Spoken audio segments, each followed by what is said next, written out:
Wait no longer. Greatness has arrived. Welcome to the Trophy Room, a PlayStation podcast made by the players for the players. I am your host, Joseph, and it is here on this show each and every Thursday where me and my best friend Kyle talk about the latest and greatest in PlayStation each and every week. Alongside me, the greatest co-host, whoever is, whoever will be, Mr. Kyle Stevenson. How are you, sir? I'm very tired. We're even recording this a little bit earlier than we usually do. Yeah. But when you've been in a pool with your three nieces for 4.5 hours and they're climbing on you nonstop, I'm the definition of waterlogged. Like, I feel like if you wring my arm, water will just drip out of me. I'm so tired right now. Dude, so like right now, Amy, I'll get to you in just a second. We're experiencing the heat wave of our lives. Yeah. It's really bad over here. We're like, I'm around 85, 90, and I have the AC off. So I'm just like a glutton for punishment. It's awful over here. I'm dying. And with that, our special guest, Miss Amy Alexander from Hello. Hey, Words About Games. How are you, Amy? Game good. It's raining outside. We don't have a heat wave or anything. It's quite nice. It's quite comfortable. So you're from the UK, and I like from what I hear that like Spain and France are getting it real bad, like heat wave wise. Other countries, we don't worry about other countries in the UK. You know what? You guys got your own problems. We've got enough shit to deal with. So with that, Amy, it's awesome to have you here. And you told me something before we started, is that this is your first ever Pride as openly trans. And that's so freaking awesome that you come on this show and have that experience with us. This is awesome. Thank you so much for coming out today. Thank you for inviting me. Yeah. Most unexpected, but very nice. Yeah. How does it feel, by the way? Like having come out and now having to experience Pride as someone who is openly out of the closet. How does that like feel for you? You know, like what with E3 Yeah. was at the beginning of the month, so it's like it's just been like non-stop. Like I haven't had a chance to stop and think. Yeah. It's different. Yeah. Yeah, I bet. Well, thank you so much again for coming on. And with that, we got a lot of games to talk about. We got to talk about Sony and their patent against load times. We're going to talk about the possibility, maybe sort of kind of, Sony buying out Remedy Studios. And of course, we're going to talk about Call of Duty crunch situation. There you go. But before we get to that, we're going to do a little segment we do each and every week. What we've been playing. Now, because we got an extra guest on the show, we're going to limit it to one game each. And with that, Kyle, how do you like Vacation Simulator so far? Man, so one of the first VR games that I've ever experienced was Job Simulator from Alchemy Labs. Mm-hmm. 2 years ago now when I got my PSVR. Yeah. And it's one of my favorite experiences ever, and it's something that I bonded and with my nieces over, and how they've gotten to kind of love video games because of that. And so I was very excited to try Vacation Simulator. I played a little bit of PAX East and loved it then.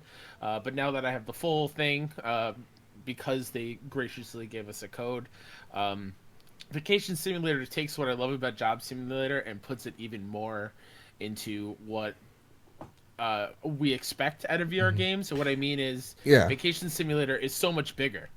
So like when Job Simulator, you were basically you were static at one spot, and like you could turn around and interact with everything around you, but there was no teleporting to other areas. What you saw is what you saw, and you couldn't really experience anywhere else. Mm-hmm. And what are you experiencing in Vacation Simulator? Sure. So you are on this island. You're on Vacation Island, and you have 3 different areas. You have the beach, you have the forest, you have a mountain area, which is like the snow resort.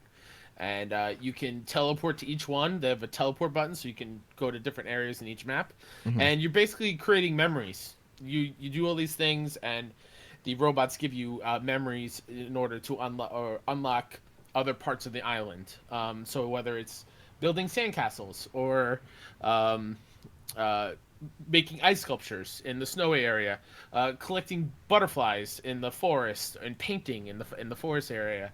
It all leads up to making memories and unlocking the best part, or the more advanced things on each area. And it's fantastic. I love the freedom to be able to go to different areas in each spot. The activities are fun. The humor is fantastic. If you've played Job Simulator, you know what it's all about. It's basically robots treating you as the only human they know to try to learn how humans deal with things. And it's great. I'm excited to see where that goes because this one it feels like this is like a test for humans. Okay. Like they're trying to test to see what vacation is, and you're basically doing their test for you. So like on the beach part, there's a chef who's like making things look like on a lifeguard stand area. And you go up there, it's like, oh, thanks, human, thanks for coming. You can now deliver all this food for me, right? So I don't have to do it. And so you're basically still working like you are on the job simulator, but you're on vacation. So And the robots think vacation is work for the most part? yes, and it's great. And the humor is fantastic. It is kind of like some very simple tasks, but I don't mean simple in a bad way. It's just some things like, you know, it is the robot's view of what a person's vacation is. That's making awesome. sandcastles, going to a snow resort, like Now my it's question. a great experience. Now you had the girls play this as well. How did they enjoy it? They enjoy it a lot. Like Yeah. I only got to play for a couple hours, and that's because They were hawking it. yeah, the school this week was only half days, so they would Yeah. come home. I'd be downstairs playing, and they would ask to play, and then the next 2 hours it was just them and me just watching them play, and they're having a great time. That's awesome. Them talking, interacting with the robots, actually thinking that they're talking to them, and like they get real into it, and I can see them trying to solve the puzzles, and like it's fantastic. I love Alchemy Labs and their VR stuff, and this is up there for sure. Well, there you go. So this is a hands down buy this game if you're into PSVR. Yes. It's $29.99, right? Yep, I believe it's $30. Yeah, right. it's a fantastic addition to any VR library. Well, there you go. There you have it. And with that, Amy, I go to you. What have you been playing, miss? Ooh, I've been playing Bloodstained Ritual in the Night Oh my god, Right. same here. non-stop. Oh my god. Okay, so how are you enjoying it? Really, it took me a minute to get into it, Yeah. because it's got that really old school sort of combat. When I've played games like Hollow Knight or something like that, which Yeah. is a lot more fluid than old Castlevania was, Yeah. whereas this is trying to be Castlevania. Yeah. Yeah. So it takes a little bit of time to sort of get used to the fact that you attack, but when you attack, you can't move. Mm-hmm. Like you've got to dodge, but all it is a back step. Like you can't just roll. Yep. So the amount of times I'm running away from an enemy, and then I'm like, oh no, I need to dodge, and then I just like back step straight into them. Yeah, I've been playing Bloodstained too, and like I'm not a big Castlevania guy. So like if you guys, the audience, you don't know, Bloodstained is the spiritual successor of Castlevania. The original creator is on this game making it, and yeah. So like for me, I've never played a Castlevania game, so I'm not really attuned to what to expect. But I know this sounds stupid, Amy. I understand when people say, you know, Bloodborne or like a Soulsborne, they're like Castlevania games. Because I was getting that like, oh, when I attack, I'm vulnerable, right? Like, yeah, like I have a limited dodge and I gotta work with that. How did you feel about, and even like with the environment, like you explore these little hidden like doorways, and like when you find out something, you actually feel like you found out something. Like it's like this is your secret, which is really awesome. Is this your first Castlevania game as well, or No, I've played Castlevania games before. So where does this one rank up as how far you've gotten into it? How does it rank up from the others? It's near the top. Yeah. I think that might just be in partly nostalgia, and also partly I haven't had a game like this in a while because Lords of Shadow doesn't count. Okay. But it scratches an itch, but it's a very specific itch, Yeah. for me personally. Yeah, because like I looked at this game, I was like, "Ooh, $40 is steep. Like it's a steep asking price." Do you look at that price and like you look at another game like Hollow Knight, like you said, right? It's like half the price, and it's a little bit more fluid. Do you think price necessarily kind of? Do you think it's the price point where it stands, $39.99 American? Do you think that holds for this game, or you think it's $40 American because the name attached to it? I haven't thought of it that way. Yeah, because what I would have said was if you're $40, if you're a big Castlevania fan, Yeah. or like you love Castlevanias, get it, because nostalgia alone will probably get you through the game. Yeah. It is a really good game on its own merit, but yeah, I mean, if you've never played Hollow Knight before, just play Hollow Knight instead. I'm a Yeah. big Hollow Knight fan. Oh my god, I just started playing Hollow Knight a couple weeks ago. I'm so in. It's so good. It's so freaking good, and that's why like during playing this, I was just like, this is really good.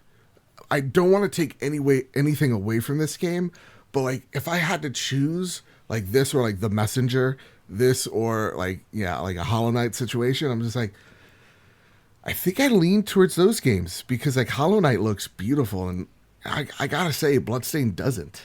You know? No, Bloodstained does. I mean, I know they had the big graphical upgrade. Yeah, but still, it kind of looks. I don't know. It's not my jam. It's not my jam. At least With it that, works on PlayStation. exactly. Suck it, Switch. With that, that's what we've been playing. Kyle, Yeah. each and every week, we got rumors. We got a whole bunch of hearsay. We got always breaking news. We got Jason Schreier saying a whole bunch of stuff. All these other podcasts, they call them news stories. Here we call them goobers. Kyle, what's on the first thing on the goobers, sir? First goober comes from Robert Ramsey over at Push Square. Sony patent shows how loading screen could be killed off on PS5. Load times have become a big talking point over the last few months. It all started when we got our first PS5 details, learning that Sony's next-gen machine will utilize a custom solid-state drive that should dramatically reduce things like loading times. There was also the Marvel Spider-Man demo, which showed the game running on hardware comparable to the eventual PS5. Its load times were cut down to less than a second.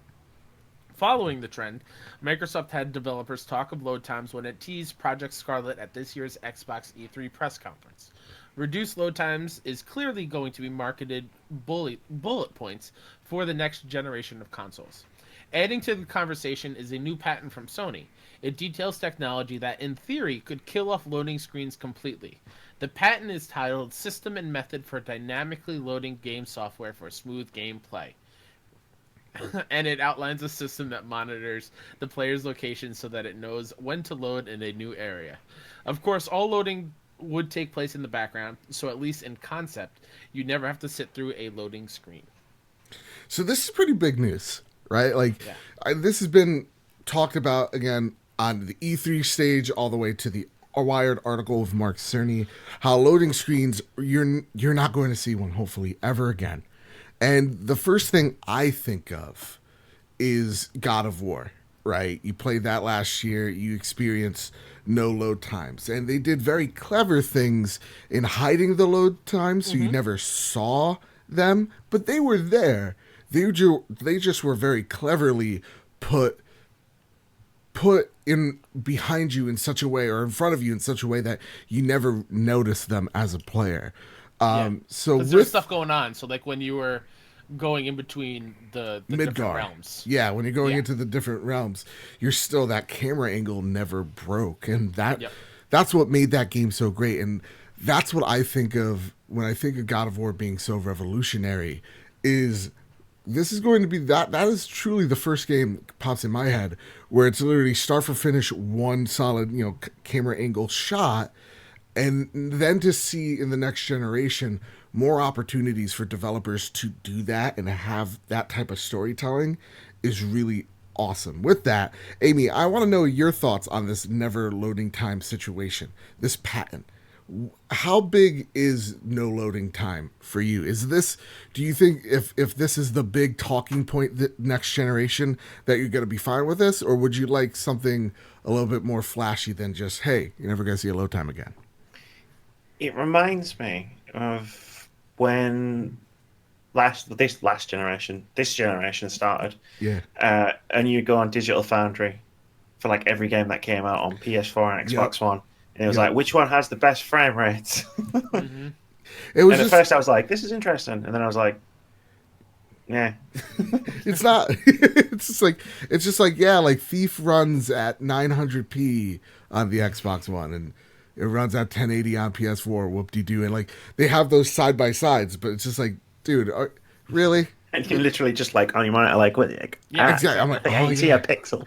yeah. And I'm like, well, if it's at that, if you had to put your face that close to the TV, you didn't notice, you know. And I felt like sometimes if you just hid who was like, hid the names, you can mistake which one. It never really mattered much. But so like, are you excited about like the possibility of never hitting a loading screen, or are you just like, meh, whatever? I mean, for games like you mentioned God of War, that's a Yeah, great example yeah. of like, if I could never see a loading screen, like in a game with that kind of sort of narrative focus, where it's like, it is just designed to be that one continuous shot, that's a fantastic thing. Mm-hmm.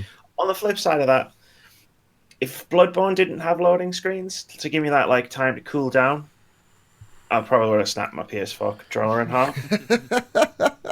Because yeah, Yeah, no, I feel you. so I can see the flip side of that as Yeah. well.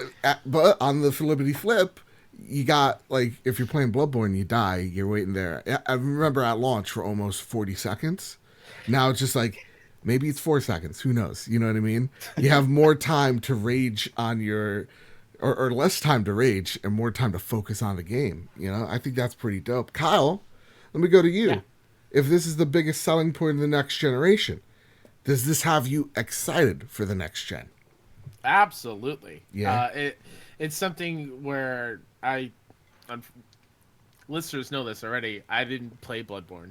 I'm not, but I've heard of the load times. How dare you. But playing something like Days Gone, where there is a lot of loading in Days Gone, and coming off of things like God of War, Spider-Man had some, but it wasn't that bad, Yeah. at least from my memory. And just having loading screens every couple minutes, it takes me out of that narrative. It takes me out of the single player thing where I want to continue the story, but I have to wait for the game to catch up to where I am. Mm-hmm. Like, so the fact where I'm able to stay in it longer and not have that. I'm real bad at this where I'm constantly checking my phone. So like Oh, during loading screens, I'll look at my phone and see, look, oh, there's messages going on, whatever. So be able to have me stay immersed for as longer periods of time, I think it's just going to make me attach to games quicker and for a more lengthy time than if they had more loading screens interspersed so I throughout. got a question for you. All right, everybody, close your eyes. Close your eyes with me. Viewer in the car, close your eyes. Sammy, close your eyes and listen to your dad. All right, now you're in your car, and all of a sudden you open your eyes. Bam! You're in an office. You are now Shuhei Yoshida, the president of first party of PlayStation. Because if we know who could get things done, it's Shuhei Yo freaking Shida. That's his middle name. Okay? Because he has some class. He doesn't like to just throw the F bomb anywhere. Now, we know that Shuhei is the first party president, but he also is so much more than that, and he might as well be the Illuminati. So if you're Shu, now if I was Shu, what would be that feature that is the feature you want to see the most in the next generation? Forget about loading screens, man. We don't need them. What is that thing you would like to see a console do that it hasn't done before? I'm going to go with Kyle. I was trying to see if this was a thing or not already. Go for it. Because like I could have sworn I heard something about this, but maybe I'm just I don't know, wishful thinking. Take a shot. Take a shot. As a trophy hunter, Yeah. and something that Xbox does that I want on PlayStation, I want to see how close I am to completing a trophy, just without having to back out of the game and going to the trophy screen. Just like a little sidebar that pops up and say you have a couple more of these things to do before completing. Even if hitting the PS button, I'll have a list of like progress on each trophy. I thought maybe that was a thing coming with a system update, but maybe I'm misremembering. I don't know, but like Yeah. that is something I really want just from the PlayStation side of things. Okay. Just more like fun little quality of life improvements. That's really what I want at this point. You're fine with everything. Yeah, like for me, like You're- graphics you're are easy already to please. incredibly mind bending to me Yeah. as of Alright. now. So like if they become lifelike, it'll be weird. But Yeah. like I don't need them to be. Yeah. No, that's my thing too. I don't need graphics to look like I don't want like graphics to be where like I'm looking at myself in the mirror. That Yeah. would freak me out. Yeah. I don't want that. I think for me, I want way smarter AI. the one thing that I love about Days Gone is seeing how many enemies are on screen. But the thing that consistently takes me out of Days Gone is that the AI are all dumb. Like they're all dumb idiots. I love when I'm playing Division 2 and you hear like an enemy shout, he's running to the right or he's running to the left, he's flanking us. You're hearing the AI talk to each other in really smart tactical ways that I would love that in a video game where I can get smarter AI both on my team so I don't have a fucking Lydia that can't walk through doors. Also, Amy, you could curse in the show. That can't walk through a doorway, you know? I want competent AI members so that when I'm playing, I can have a fun time without having the difficulty only being, oh, these enemies hurt more. What if hard mode, the enemies are actually getting way more smart, way more, yeah, I'll use that word, way more smart in little different ways, you know? So with that, Amy, here you are. You're now Shuhei Yoshida. Look at your hands. Oh man, Look at your hands. this is awesome. This is the best VR game I've ever played. Shit. I'm not even wearing a headset. What's going on? No, I know. It's fucked up. So, Amy, you're Shuhei Yoshida. What is the thing you've always wanted a video game console to do, but's never done? Oh man, yours are really good, and mine's really boring. No, tell me. Because mine's just like crossplay, like everything. That's beautiful. That's beautiful. That's not boring at all. That's the future I want. You know My how friend's much? got a PlayStation 4, and it's all he's got. Yeah. And like all of my other friends, because of the last generation, like they just all moved on to Xboxes. So there's like I've got this one friend out in the wilderness of like our multiplayer games, and I just want to bring him. I just want to hug him. Yeah. And just be like, it's okay. You It's can play okay, come over Overwatch. here. It's fine. It's fine. Play over. Yeah. No, I think crossplay is such an awesome thing. And I don't think that's dumb at all because it is something I desperately want. God, I'm dying.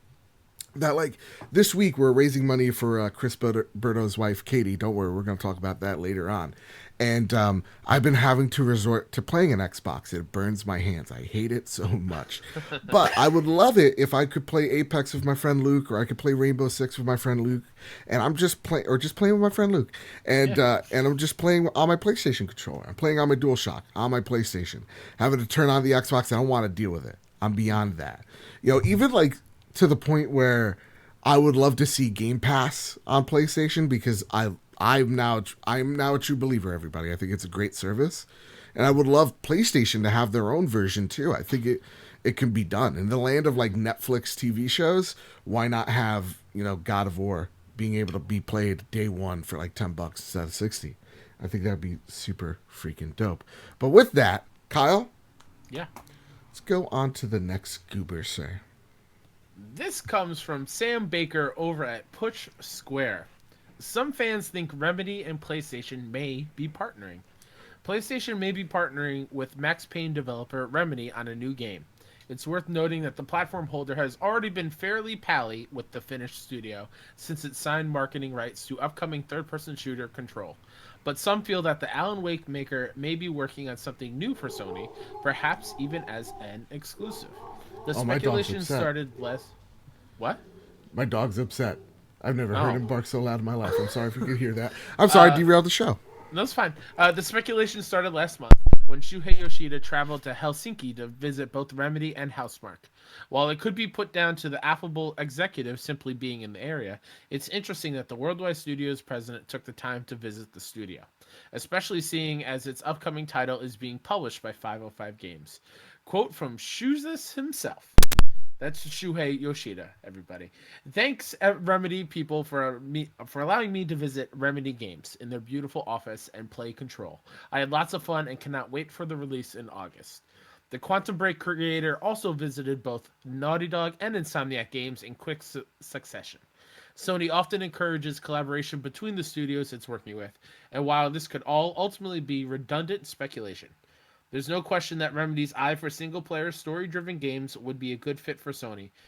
Though, and with the studio completely independent, there's something to stop PlayStation signing it up to make an exclusive. Man, I'm butchering this.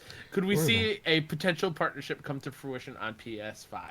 First off, guys, remember it's 90 degrees out. Secondly, oh man, my dog, he was really angry with this news. He did not want Remedy to partner up with PlayStation. He's like, I need Alan Wake 2. Damn it. So with that, Smart dog. I know, he is a smart dog. So on that note, I've also, I was listening to the Game Informer show, and they've actually had Kojima actually visit their studio as well to look at Control. And so when I'm looking back through history, and again, this is a very slow news week, so take it with a very, very small pinch of salt. This rumor or whatever is even true. But when I look back in history, I look at the Xbox reveal where they announced all the studios that they purchased, and Ninja Theory being one of them, and Ninja Theory saying, yeah, no, we went to the initiative. We went to 343. We pretty much took a tour of all first-party Xbox people just to get the literal temperature in the room and seeing, if we were a good fit or not. So when I see, the creative director of Remedy start visiting all these places, it does kind of trigger my interests by saying, okay, well, yeah, like why would Remedy be visiting all these Sony studios? I mean, like, what are we talking about? The Insomniac, they're not a first party studio, but they're always very heavily Sony influenced and VR influenced. So when I see them making pit stops at like Naughty Dog, it does raise my interest. What do you guys think? I'm going to go with you, Amy. What do you think of this? Do you think it's just blatant speculation? Nothing to worry about? Remedy's fine? Or do you think there could be something here? I don't know, it's weird because a lot of studios are getting bought up recently by Microsoft, and maybe Sony are looking around and sort of thinking, hey, Remedy's a good studio. They made Alan Wake, they made Quantum Break, they made Max Payne back in the day. So Control good. looks awesome, so there could be something to it. Yeah. Or maybe it's just because Control's coming out soon, so they're just like... But here's the thing, Amy. Here's the thing. You're a big Alan Wake gal. So what... if this were to happen, that kind of dashes your plans for an Alan Wake 2 if that were to even exist. I mean, would you want that to happen? Remedy be bought out by another company that's not Microsoft? it would put me out of my misery because right now it's possible. Yeah. But well, it's probably not going to happen. Well, and with that, like, how did you feel about that Blair Witch reveal? Because I thought that shit was Alan Wake. Like, No, I didn't know what it was. Oh, no? Until I saw the person in the corner in the trailer, and I was like, that's Blair Witch. Like, but trying to like figure out why, how. Yeah. But yeah. Yeah. Okay. What about you, Kyle? What are your thoughts on this? If you're just seeing this, just first glance, what are you thinking? I think it's cool. Yeah. I've always appreciated Remedy as a studio. Control will be the first Remedy game I actually sit down and play. So I'm very excited for that. And I think part of it is Sony looking at Xbox and Microsoft buying all these super talented studios and thinking, let's not let this one get away, type of thing. Like, maybe especially since like they grabbed Double Fine, and I've always thought of Double Fine with PlayStation in my eyes. I mean, they made so many like remastered of their games on PlayStation, right? Absolutely. So from my perspective, if I was them, if I was Shu, it would make sense to kind of go after Remedy and make them kind of like an in-house studio for sure. Yeah. For me, I think, again, this is a big pie in the sky rumor. Chances are we're just reading way too much into it. Chances are this is just not going to happen. But I would actually really like it to happen. I know, like, looking at Remedy's portfolio, like, I love Max Payne 1 and 2. And it was like, those were games when I was a kid, and even the Max Payne movie. I'm only kidding. Oh, jeez. Only kidding. Mark Wahlberg was in that, right? He was Max Payne. Yeah, and Mila Kunis, I believe. They got Mila Kunis in it. God, she gets all the good movies. What was that, Jupiter or something? Anyway, I'm losing track. My main point is this. I loved Max Payne 1 and 2 as a kid. I never got to play them because my mom thought it was satanic. And, well, there was some fucked up scenes in it. But as a kid, I couldn't play them. But my brother could. So I'd watch him. I don't know how she thought that was a loophole.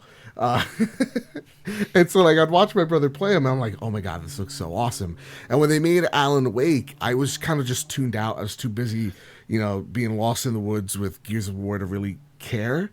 And then playing Quantum Break, I thought the gameplay was really fun, but I didn't like the TV elements, and I kind of felt like, man, if they just cut out all the dumb TV stuff and they actually just made it so that these are just characters in the world, like built in the game itself and no TV show, that would have been it would have been a way better game. Would have been a way better experience, at least for me, because you had so many like high profile actors, like you had Littlefinger in it, and then like these other actors just didn't carry their weight. I kind of felt it was just a little weird. And so seeing Remedy now with Control and having it being a heavily PlayStation marketed game, it has me excited because if anything, Remedy does make sense of Microsoft because they have a very long history. But when they didn't get picked up by Microsoft, it led me to wonder, because I know Quantum Break didn't sell gangbusters, and in Alan Wake before it didn't sell gangbusters. So what is it that they're doing to remain profitable other than just this deal with Control? What happens after Control? So to have that type of stability, and being able to make the games you want to make, and it seems like Sony allows their studios to do that. I mean, just look at Kojima and look at even God of War, right? Or Last of Us, Uncharted. I mean, again, even Ghost of Tsushima, a Western studio making a Japanese style game. So they're really let their creators be weird, and I think that would be an excellent place for Remedy to make their games. It would suck if you're an Xbox guy or gal out there, but honestly, I think it makes sense. Now, with that said, though, do you think that Sony is looking around to purchase other studios? Do you think they need to? Because they have a lot of great partnerships and a lot of great studios internally. I'm going to go with Amy on this one. What do you think? I don't know if necessarily like it would be Sony's style to buy up like studios this big, like you're talking Remedies, but at the same time, maybe looking for some new second party partnerships, because a couple of their like historically like dev studios that are the same size as Remedy. So like you've got, for example, Supermassive. Their next game is a third party thing. It's coming out on everything. Double Fine, you just mentioned, obviously they're at Microsoft. They're now. traitors. They're just dang traitors. Tim Schafer, traitor. When I see him, I'm gonna have a few choice words. But yeah, like Housemarque's even making their games out coming out. They're on PC at the moment. Yep. Ninja Theory, yeah, absolutely. Like they did Heavenly Sword back in the day, so like maybe them looking to make those partnerships, and like sort of bulk out that second party sort of. I would like them to pull out their wallet. What about you, Kyle? Are you on the boat of like, how about making internal studios, or going out there with your wallet and just tossing money at a person? I'm fine either way, actually. Like I wouldn't mind Remedy becoming part of PlayStation and being an in-house studio. I also wouldn't mind them continuing what they did with Insomniac and what they did with what they continue to do with Bluepoint. With whatever they're making on it is usually only on PlayStation. I might be wrong here, but isn't Control also console exclusive to PlayStation? No. See, that's where they get you. That's where they get you. I thought it was when they revealed it last year. No, it's also coming on Xbox. Okay. So, like, yeah, I'm perfectly fine with them making like these second party deals, like having exclusive only on PlayStation. Okay.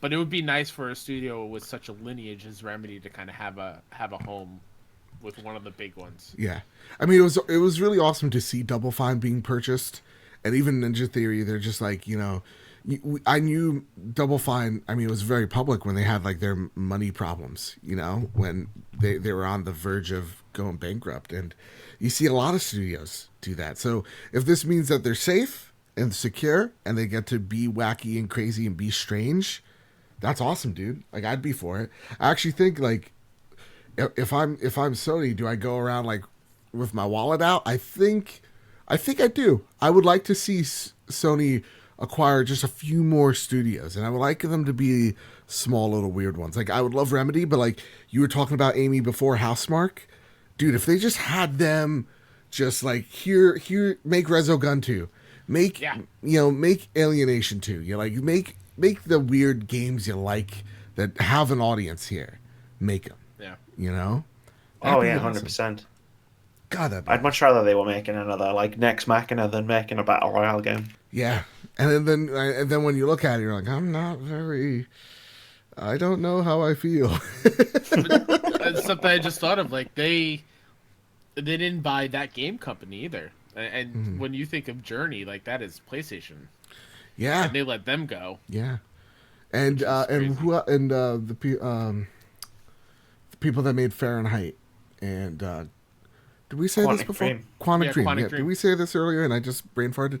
Yeah, like people are leaving that ecosystem to explore other avenues, whether that's with Epic or whether that's with Steam. But it is interesting to see that. So with that, Kyle, we got some Flash news. We got some Flash news. Flash retirement news. This Oh, comes no. from Brianna Reeves over at PS Lifestyle. It's official. Former CEO Kaz Hirai has retired from Sony. Earlier in 2019, Sony announced Kaz Hirai, who most recently served as chairman and held a board of directors position, would depart the company this summer. The time has come and gone. As of June 18th, Kaz Hirai's retirement took effect. Hirai's retirement is more than a well-deserved one, as he serves the company in some fashion for 35 years. The former CEO joined Sony Music Entertainment in 1984, back when it was known as CBS/Sony Records. In 1995, he transitioned into roles regarding the computer entertainment segment of the business. Thus, he was there from the very start of Sony Computer Entertainment, which eventually paid off, of course. Now, here's the thing. First off, congratulations, Kaz. You earned it. Secondly, if you could only stare at what I'm staring at right now, go to youtube.com/badbitgames. And what we have for Kaz Hirai is possibly the most poignant and fitting thing. Kaz is a strange character as CEO of Sony. I gotta stare away at it because it's actually hilarious to me. Okay, I'll tell you. It's Kaz Hirai as the guy from Crisis 3, and he's shooting down a helicopter with an Xbox symbol. And it's just in repeat, and I can't get it out of my head. So, no, but like he's a strange character if you think about it, because like we only really know him from going Ridge Racer, and like just him and his like facial reactions. Like he's a meme, you know. But we often forget that this guy lifted Sony up as they were going bankrupt.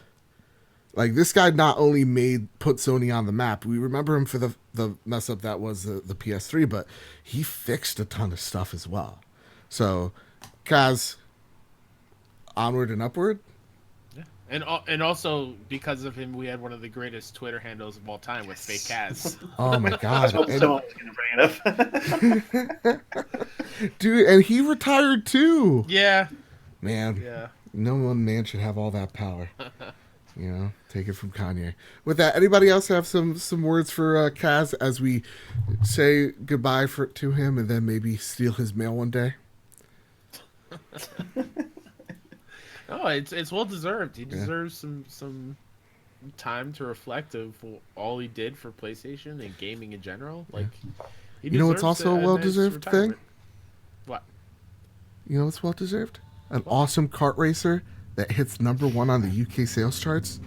Let's get into the next story because I can't take this gift right now. This comes from Stephen Tailby over at Push Square. Crash Team Racing Nitro Fueled leads the pack. Oh man, okay. The first sentence lost. Like I got lost. I got it now. We're rolling today. Dude, we Crash really Team are. Racing Nitro Fueled boost changed its way to a #1 debut in the latest physical UK chart. According to Game Industry, it now holds the second highest launch week sales for the franchise, the first being Crash Bandicoot Insane Trilogy.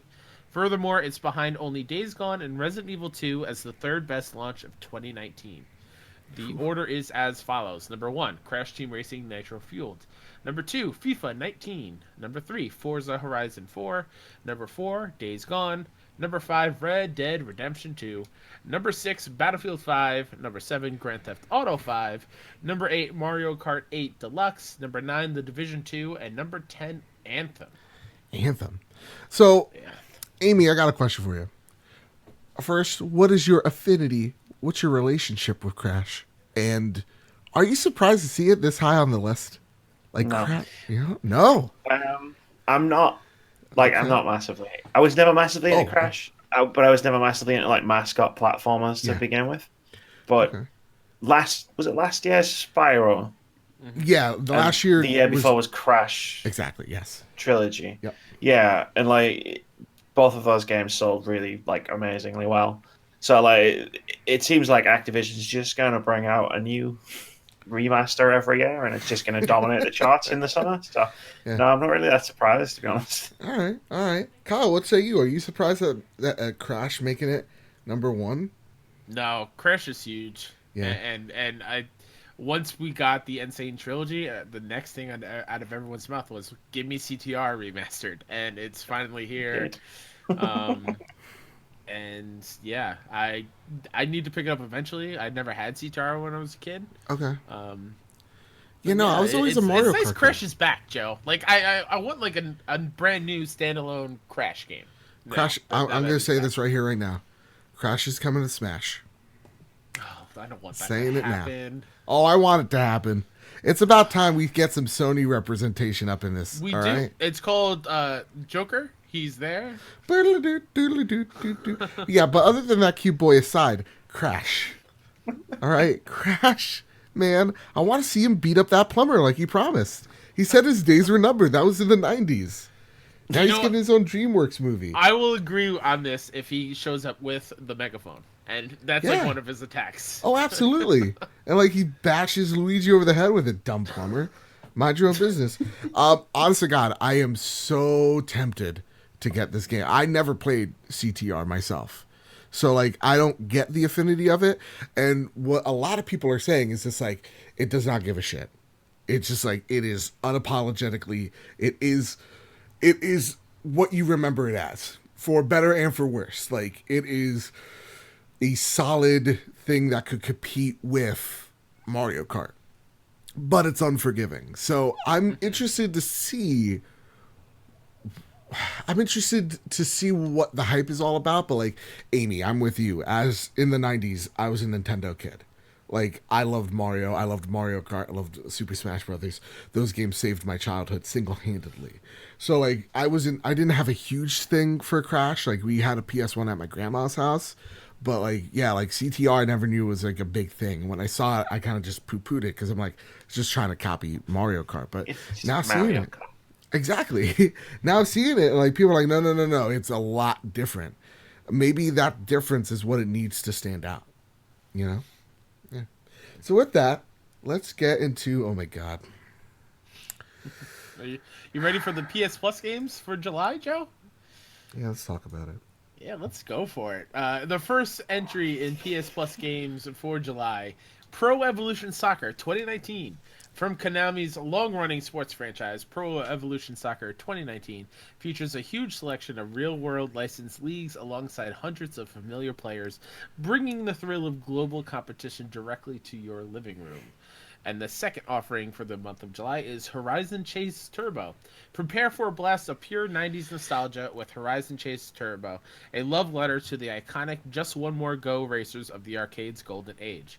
Drawing inspiration from the likes of Outrun, Top Gear, and Rush, developer Aquarius Game Studio captures the essence of the 16-bit era with style, with modern visuals, a soundtrack with insane I can't say that word, arpeggios, and classic split-screen couch multiplayer.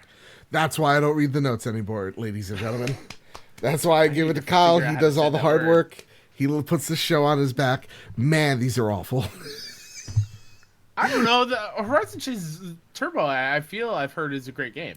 Okay, Horizon Chase Turbo, dope. That's cool. But fuck Konami, right? Yeah. Like I'm PES with Konami. 2019, come on. I don't need that in my life. I don't need that ever in my life.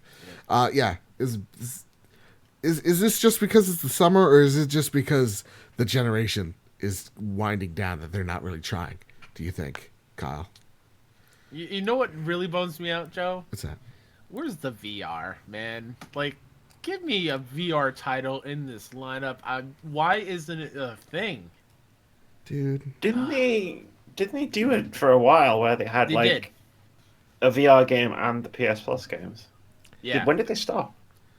It's weird because It's always been like a bonus game. So like Yeah. Starblood Arena was like on PS Plus for a couple months, but they didn't really advertise it. So like once you go to PS Plus, it's there, but it wasn't like, hey, we have this VR arena shooter that you can play. Like, I don't know. VR is doing great. PSVR is doing great, but Yeah. I feel like having a VR title in a slow month like this would have done wonders. Yep, it would have been amazing to Like, see. for example, Moss just got a free update this week. That would have been a perfect one for this month. Yep. And it's awesome to see something like Moss get free DLC. Would have been really awesome to see. Oh, yeah, free DLC on top. If you're a PlayStation Plus member, you got it for free as well. So it's like free on top of free. Don't you love free? Yeah, that's awesome. I'm on board with that. But again, we got a soccer game, which I know there's like a new one out it's like September, October for PES. And yeah, Horizon Chase Turbo seems really cool. I'll play Horizon Zero Chase Turbo for sure, but Horizon Zero Chase Turbo. You play as Aloy. Aloy riding a dinosaur. it's 90 degrees, guys. It's I 90 played the shit degrees. out of that game. Yeah, I played the shit out of that, dude. It's You know the what? next kart racer from Sony. Exactly. you got a little Strider in its own little cart. It's cute. It's Kratos just riding the axe. As he throws it, he hops on and he's going around them. He's just surfing. Yeah. Oh God. Oh, he's like bewitching it on the axe. What would Joel and Ellie be riding though? Like a broken down Despair. truck? Yeah, despair. You know what? I'm down. With that, let's get to the next. Let's get to the next bit of news, which is actually really serious. So let's tone it down. And to enter into this topic, Jason Schreier yet again put out another piece of crunch in the industry. There was talk about his Anthem article, which was amazing. It's like a 10-piece, even more. I think it was like a 20-piece article. It was just like really detail of like what went wrong with Anthem. And one of the spotlights he did with that game was, hey, this is not just Anthem. This is not just games that fail. It's also games that succeed. And so with that, we're bringing up Jason Schreier's article about the human cost of Call of Duty Black Ops. Now, I advise everybody, click this link. Give Kotaku the share, the whatever. Give them the recognition that they deserve. What I did was I took bullet points and quotes, the most important things that struck my fancy, and we're going to talk about it. So with that, Kyle, would you like to start this off? Sure. First bullet point. The single player went through 2 changes before being scrapped altogether for Battle Royale. The original concept was that you play alongside a partner, battling against a pair of human opponents. If you wanted to play single player, they'd all be AI-driven bots. Each side would pick a faction, and you'd compete to gun down enemies and battle over different objectives in a post-apocalyptic world. One side might try to destroy a convoy, for example, while the other side worked to protect it. Ditching the story altogether meant Treyarch had to improvise, which luckily Battle Royales hit the gaming scene. Quote, "Now we have an even shorter amount of time to put in work on a new mode," said a developer. Actual development work on Blackout didn't start until 9 months before launch. That mode came together by the seat of its pants. It's kind of a miracle that it did, end quote. What that meant for Treyarch, as anyone who follows the video game industry can probably guess, was lots and lots of crunch, long nights and weekend hours that, while not technically mandatory, were expected of developers on the Black Ops 4 team. Treyarch lost weeks of time because Activision pushed Black Ops up in front of Red Dead Redemption 2 Redemption.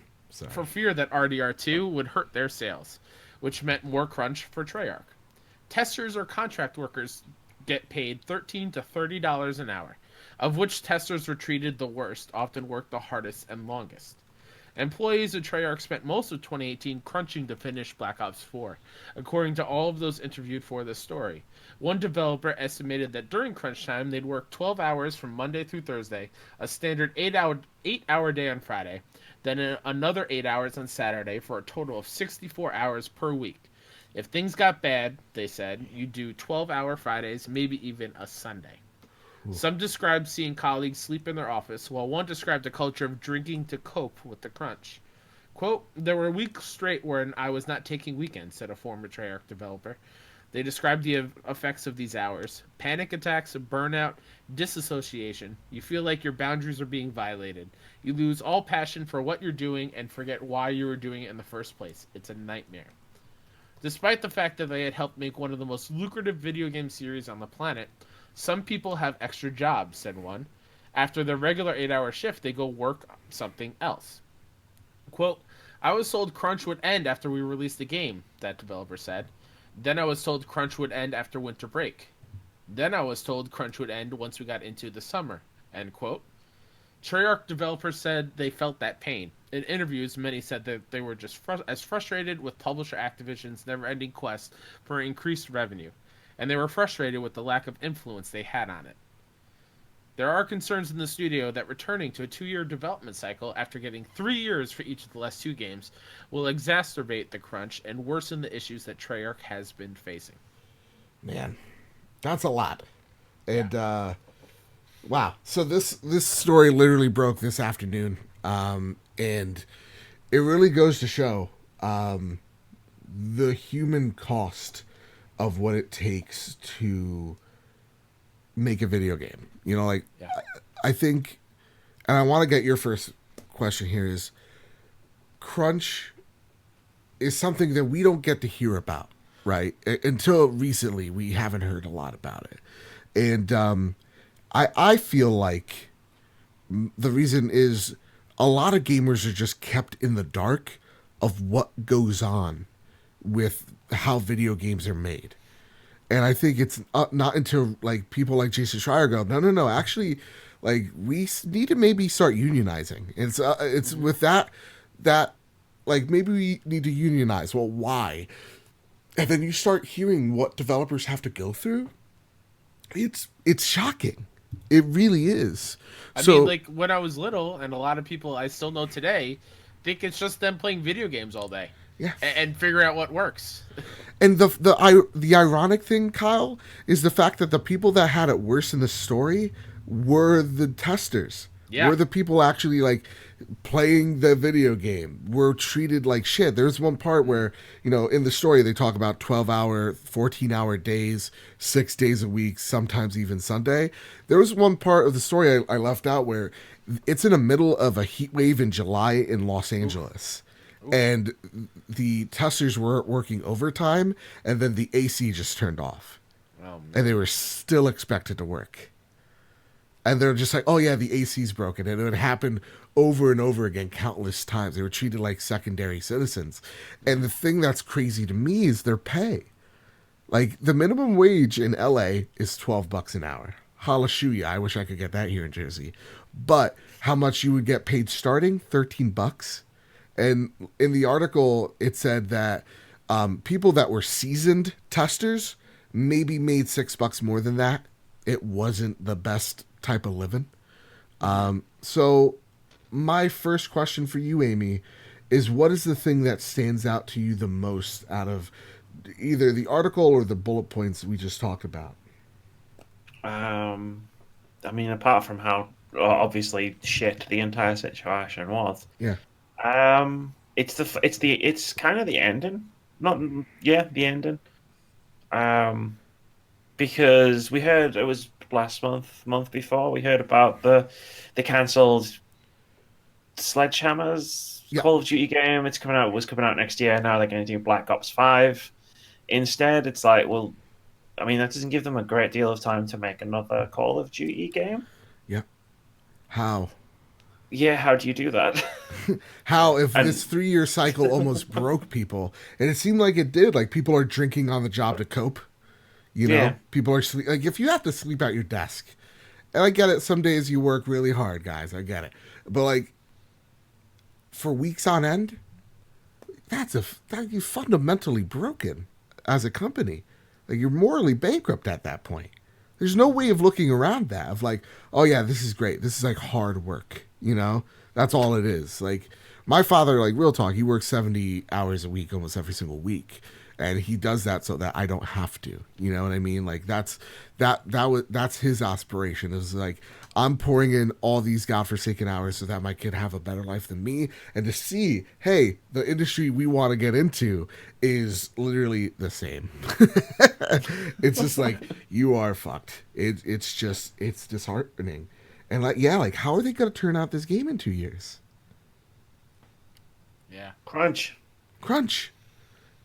It's It's not even crunch anymore. Like it was called crunch way back in the day because it's the thing you did the last month before the game went gold, and now it's like non-stop. Like, yeah, it's like they said it in the article. Like, they said it was after release, then they said it was after winter, now they said after summer, and it's just like, yeah, but when? Yeah. Like, when is enough enough? You know, like, when is it, like, when people start to kind of wake up going, you know what, this is something that's systematically broken on not just this industry but multiple, you know? Kyle, what's the thing that stood out to you, my man? I mean, you just said it. Just the fact that they kept telling him like it was almost over, and then they kept extending it. And I can only imagine the feeling of like you putting your heart and soul for so long into something, Yep. and even like doing it as it said in the bullet points here, that they lost passion for whatever they're doing, and to know that they're forcing you to continue to do that for so long after they said that it was going to stop, and they extend it and extend it and extend it. Like, It's the carrot at the end of the stick type of situation. it's awful. It's horrible, and I know what that feels like because I've had jobs do the same thing to me, and it's terrible. It's a terrible practice. This shouldn't happen. I love, and like, this is a PlayStation show, but I love the fact that Doug Bowser, what he said about the Animal Crossing team. Yep. They delayed that game because the employees that were working on it, they're more important. Yep. And their health and safety are more important than hitting a date. And so that's why they delayed it. And that's what I love. I want to see more people do that because that's how it should be. Yeah. And the fucked up thing too is you see people, like the stockholders of after that announcement, they take the stock a little bit, knowing that it was just delayed, because like at the end of the day, stockholders don't give a shit why it's delayed. They just know that it's all about the it's all about the money. And I get it, you're a business, that's what's supposed to happen, but there's also has to be this human element to it. You know, thank God Bernie Sanders was making a Twitch. You know, he's gonna start cracking down. You know, Mega Man 3 is an abomination. We're gonna give everybody Mega Man X when I'm president. But like, to carry on and get back serious here, Joseph, Jesus, is the thing that alarms me the most about all of this is that it's not just Anthem. It's not just it's everywhere. It's rampant. It's in your most successful games of all time. It's in the games that swing and a miss. It's everywhere. And to see one of the people talking about, yeah, this is the most profitable game every single year, and there's people that are working on this game that are working second jobs, is just the most sickening thing to me. It's just so fucking gross. And then, like, to get on our aisle here and talk about PlayStation a little bit, I love, like, Cory Barlog. He's hitting every nail on the head, every chance he can, of how unionization matters and it should be something that exists. You know, it's gross. It really is, and it makes me. This is a company, again, like, there's multiple things that just gross me the fuck out. This is a company that posted the biggest earnings ever and then fired 800 people. Yeah. And so, like, my question is, this isn't going to change, right? This is not even a question. Because this is, I mean, Bobby Kotick, he is disgusting. And I don't think he looks at this and he loses an ounce of sleep at night. What are the chances of this changing without unionization? I'm going to go to you, Amy, because maybe there is a solution. I mean, unionization is the solution. There you go. Unionize. Like, if there's anybody out there in the game dev world listening to this, just do that. But I know I'm making it sound like super easy. Oh, It's God, not. right? Yeah. Like, I mean, there's the only bright spot of like it's like feels like the last 6 years, but I'm sure it's only been like 6 months of like hearing all of the different stories about Fortnite and COD and Red Dead is the fact that we're hearing about it, and it's pissing a lot of people off. Like a lot of people who just are just consumers. Yeah. So that's probably like we've seen it. We've seen a couple of companies like try to get out ahead, almost like ahead of like bad PR, like CD Projekt Red. Yeah. Just before E3, we're talking about how it was gonna be better doing Cyberpunk than it was doing The Witcher 3. Bungie came out and Yeah, spoke about Bungie it. did the same thing. They're like, "Hey, listen, we're delaying this thing because of X, Y, and Z." Like that's awesome. Because of crunch, that's awesome. Kyle, any last thoughts until we move on? I know there's something else I wanted to say, and I completely blanked out. I mean, the talk about game developers unionizing, that is the answer. It needs to happen. Yeah. It just makes me sad that people who are passionate about games are losing that passion because of the work conditions, and it sucks. And it needs to end. It really it does. Like there's when you have a industry that is so hell bent on self-regulation on all forms. Like you see the ESA right now, they're fighting monetization, they're calling shit surprise mechanics, right? They are so hesitant to actually regulate that there actually needs to be an outer force to regulate them. It's like, what else is the other argument to this? Like, if it's not unionization, I'm not the smartest guy in the room. Maybe I'm wrong. Maybe we're wrong. I don't know. But like, tell me, if it's not unionization, then what is it? Because like, I have heard no other solutions of just like, get a better job. Well, it's happening everywhere. It doesn't matter. It doesn't matter. There's people sleeping at their desks, people working second jobs, people working 80 plus hours to make this game that is so freaking successful. Why can't they actually get livable wages? Why like there was a call of like, hey, why not we just take a year off? Like they were talking about Assassin's Creed of going, that helped rejuvenate the series, taking it a year off, and then we got to, exercise our creativity and they got to make something really great. Why can't we do that? I don't know. With that, Kyle, let's get into, the next scooper, which is, Amy, are you holding on to something? Good. Kyle, are you holding on to something? As always. Prepare the drop. Each and every week, PlayStation releases the latest and greatest games onto the PlayStation Network store. But the only problem is that there are way too many awesome games to play. So that's why Joseph, being really, really smart guy, said, hey, how about we just pick one game each and talk about it? With that, Kyle, what's your pick for this week, buddy? My pick is The Sinking City. The Sinking City is an adventure and investigation game set in an open world inspired by the universe of H.P. Lovecraft, the master of horror.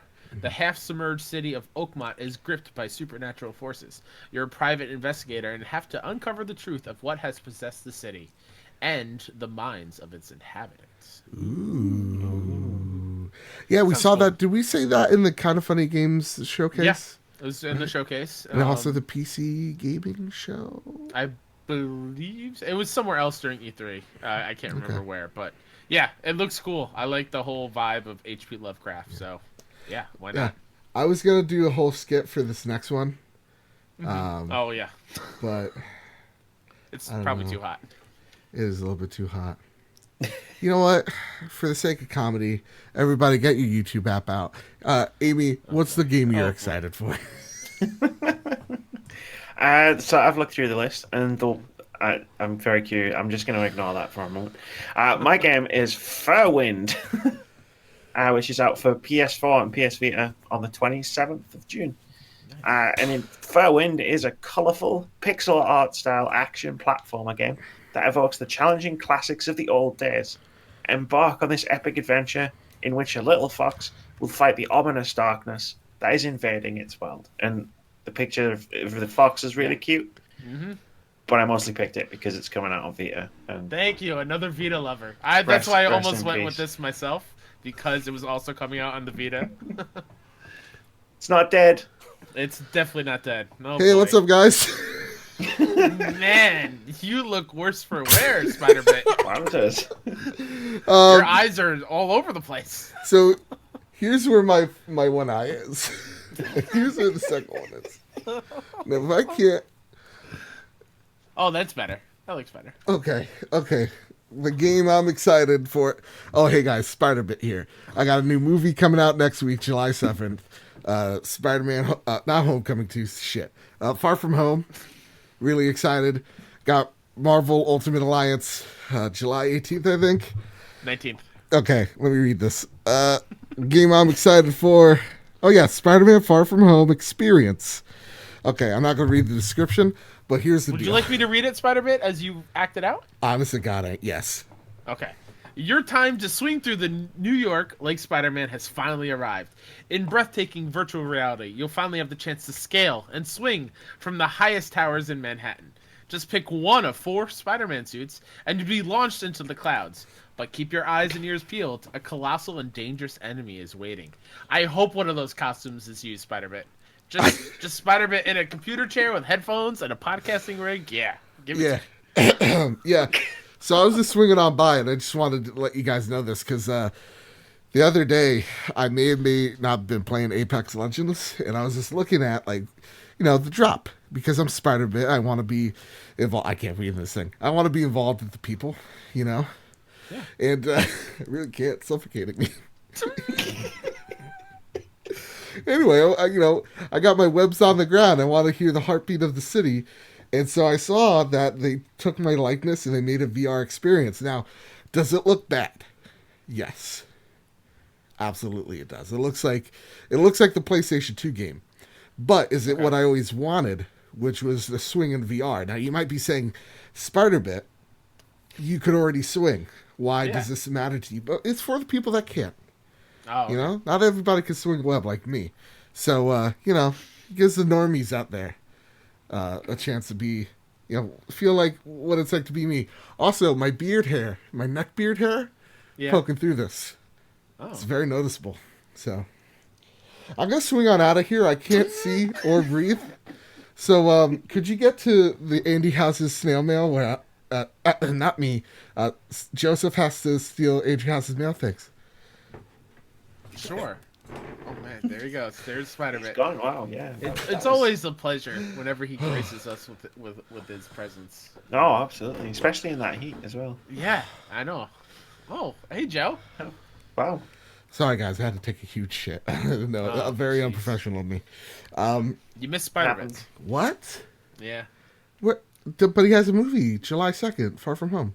He was swinging by as he does, and he just popped in. Did he get us tickets?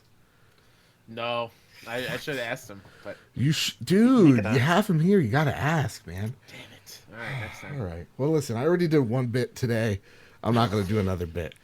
We have something called Andrew House's Snail Mail. Now, what you can do here, each and every week, every Wednesday, at noon, I put out on Twitter at PS Trophy Room.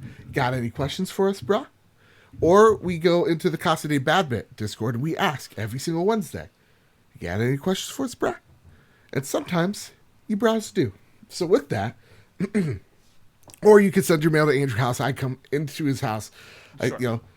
Some say I have a key. Some say I break in. Whatever. Definitions are weird. Yeah, Amy, if you know where Andy House is, where he lives, maybe put up some fences for Joe, because he's gonna get arrested one of these times when he breaks into Andy's house. And just to save the show and to save my best friend from being. I mean, I wouldn't want to see him get arrested. I mean, I wouldn't want to see Spider-Bit have to take him down. So you know, that's true. I'll try and figure something out. Thank you. Appreciate that. You either live long enough to see yourself become a villain, I guess. Wrong series. Anyway, with that, I stole his mail. Okay. And his Turkish delights, because I know you Brits love your Turkish delights. So with that, Actually, Turkish delights. Sorry. fine. It's fine. Listen, it's a stereotype I literally made for the show. It's true, but All right. A little vindication, and let's move on. The most famous Seamus I've ever met in my entire life asks, so the gameplay for Star Wars Jedi Fallen Order that EA showed at their EA Play event didn't show a lot of the game. The game confirmed to have Metroidvania elements like a backtracking and new power/upgrade/equipment. Do you think EA screwed up in not showing these elements at EA Play event? And does this information about the game change the way you thought about it? Amy, I'm going to go with you. You seem like you were in deep thought about that. yes and Yeah. yes. They should have showed it at EA Play. Yeah. It was stupid not to. Now, did because- you like the gameplay that you saw? Or did you want to see more? Oh of it? yeah. Yeah.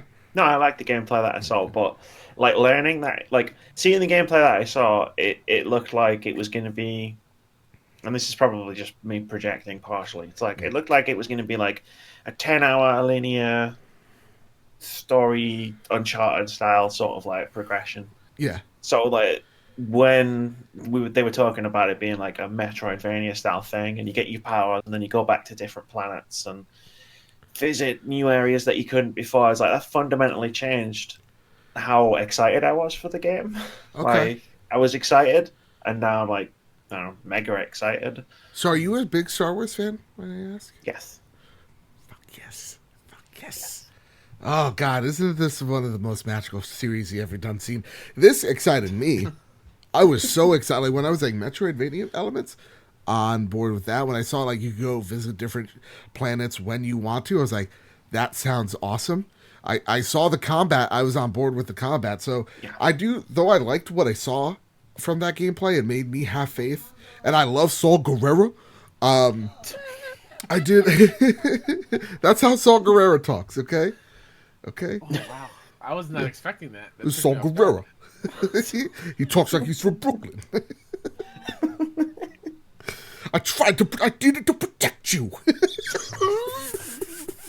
That's what I do, Amy. Halfway through the show, I was like, fuck it, what podcast are we doing? We throw the impressions, you know? I'm so sorry, Forrest Whitaker. So, what was the monster?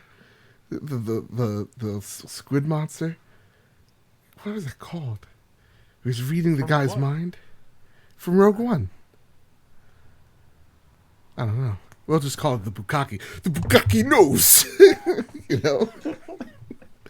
Oh, God. Saul Guerrero. Kyle, what were you about this Yeah. gameplay? Yeah, I think the seeing or just the mentioning that it was a Metroidvania type thing should have been happening like at E3 somewhere.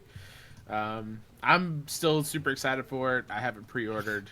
And also this reminds me that they released the behind closed doors demo from E3. Like you can watch the video of it. It's 20-something minutes. Yep. I think that was yesterday, or is that this morning?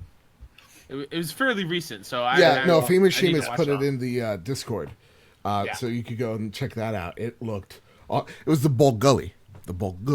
He started calling. He said it all weird to the fine. guy, to the poor pilot fella. Yeah, so I'm excited for it. I think that's very cool because, like you were saying, Amy, I did think it was very linear from that demo. It made it seem like it was linear. So the fact that I get to go to different planets and access new areas because of the skills that I unlock. Yeah, I'm down. I'm in. Here's the thing. I got a problem. This comes with our next question. It's from, talking in that Forrest Whitaker accent. I accidentally awakened or activated the Winter Gamer, and he writes in, with the fact of Sony not being at E3 and mostly everyone seeing the wisdom in that decision, do we need Sony to prove to us that we can trust that when the time is right to tell us more of what's going to happen? Or do we still need Sony to keep telling us things even though that information just turns out to be meh?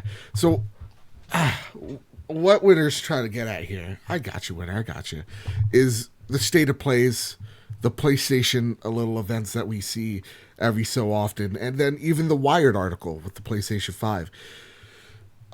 Do we now are we vindicated by saying that, you know what, maybe State of Play, though it's still in its infancy, might be the best way of going about things in the future? Or do you think maybe we'll see them at E3 again? Or even more so, like, do you think them skipping E3 was a wise decision? Amy, I know you're more of an Xbox gal, so I want to know what you think about this. More of an Xbox game. Come on. Oh, I'm sorry. You're right. What show are we on? Sorry. Whoa. I don't want to get hit on my first episode. No, don't. Trust me. We have Sean Capri of the Xbox Drive on like all the time. He yells at me and he hits me, so don't worry about it. Okay. Oh boy. I wish I'd known that going in. I would have come in with an entirely different Different approach, yeah. Oh, yeah. No, I think they'll be back at E3 next year because they have a new console. So I think they skipped this E3 because it would have been more or less a rehash of what they did last year, minus Spider-Man, which was obviously out already. Yeah. So I feel like next year when, they have a PS5 to sell, they'll be back. Yeah. E3, Yeah. I think. Kyle, what are you thinking? I agree, and I think the State of Plays are a good way to feed us some, not major news, at the end of a console generation. I think it's great, and I think in the future we'll get both things, them at E3 and more State of Plays. I'm just Sony. Please tell us when the next State of Play is, so I know if PSX is happening, because I need to go to PSX again. Yep. I really want to go to PSX. I really want to go so bad. It's got to be happening, right? It has to be happening. It has to be. In my heart of hearts, I know the truth. With that, yourself up for failure. No. You gotta aim high. Yeah.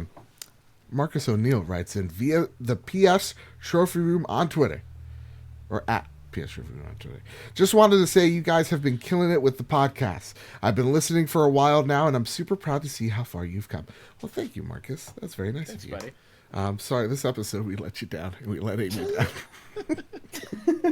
The thing is, I didn't tell her anything about the bad spider bit, and or what happens when I try to do a Forrest Whitaker accent. So, yeah, thank you so much. Seriously, it means a lot. It's been fun. And with that, that's it for the questions. We got the drop down. Spider bit swung on by July 2nd. Be there opening night. Hey Joe, I have a question for you. Oh yeah. Do you see this? What is that, Kyle? Oh, this is a PlayStation trophy mug. A nice little glass. Oh, Joe's got one too. Yeah, it's my iced coffee. Sorry, Amy, that you don't have one.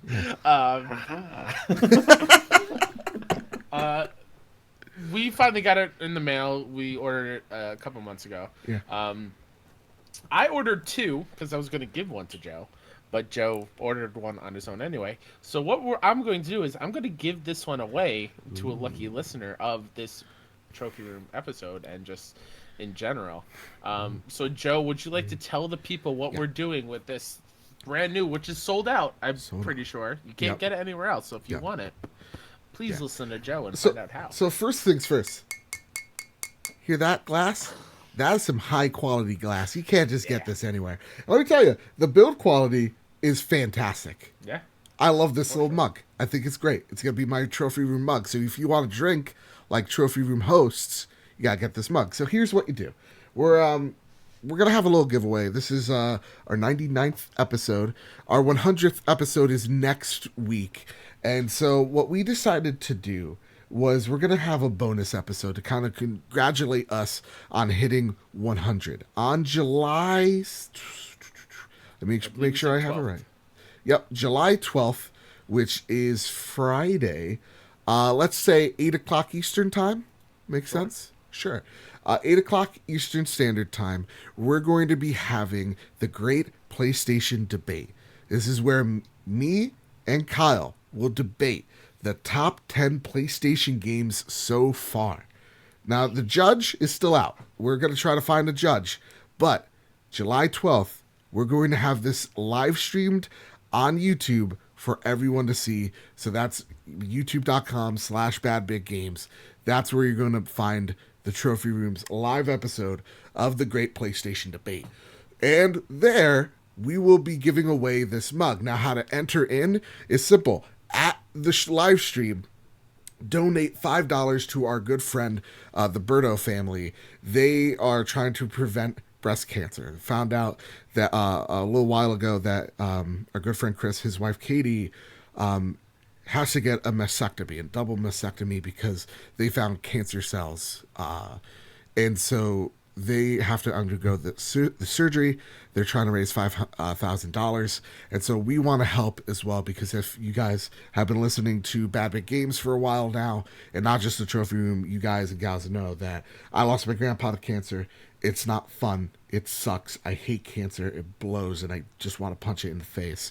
And so what better way of helping the Berto family really just find it in the best way we can. So, yeah, please come on by July 12th, 8 p.m. EST, the Great PlayStation Debate on YouTube, Bad Bit Games.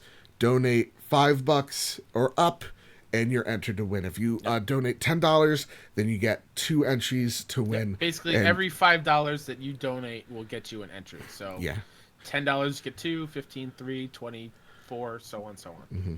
Just it's for a great cause. So with that, let's close out the show with our plugs. I had to think about that. I'm so tired. Also, to let you just like briefly, my mom, she had partial knee surgery, so I've been running around this house all gosh dang day, and I'm dying. I'm dying today. Whew, God. Amy, where can they find you? youtube.com/wordsaboutgamesuk. I do reviews, I do debates, I do opinion pieces every now and again. I do a podcast. And over at twitch.tv/wordsaboutgames, where I live stream, and I'm generally a big goof and do silly things on the internet. That sounds very familiar. Kyle, what about you? As always, I'd like to plug myself, WhoDatNinja73 on Twitter and on PSN. You can find my show all about the kind of funny community called Best Friends Talk Funny at BFS Talk Funny on Twitter. And wherever you listen to podcast services, do the podcast thing, rate it 5 stars, review it. If you want to be on the show, let me know. And I also have just a nerdy podcast with my kind of NYC friends called Dollar Slice Pod. You can find that on Twitter at Dollar Slice Pod. And you can find the Trophy Room on iTunes, on Google Play, on Stitcher, on Spotify. Wherever there's an RSS feed, you can find this podcast. And if you could do us a favor, rate us 5 stars on iTunes. It really helps us out, shows us that you care. It really does help the channel grow. The past few weeks have been really great, so thank you all the newcomers and all the veterans, like Marcus O'Neill, like Famous Seamus, like the Winter Gamer himself. Damn it, I activated him again. Yeah, thank you all so much for supporting us. Again, next week, man, our 100th-ish episode. I can't wait. So with all that said, and with all that out of the way, everybody keep hunting and keep playing PlayStation.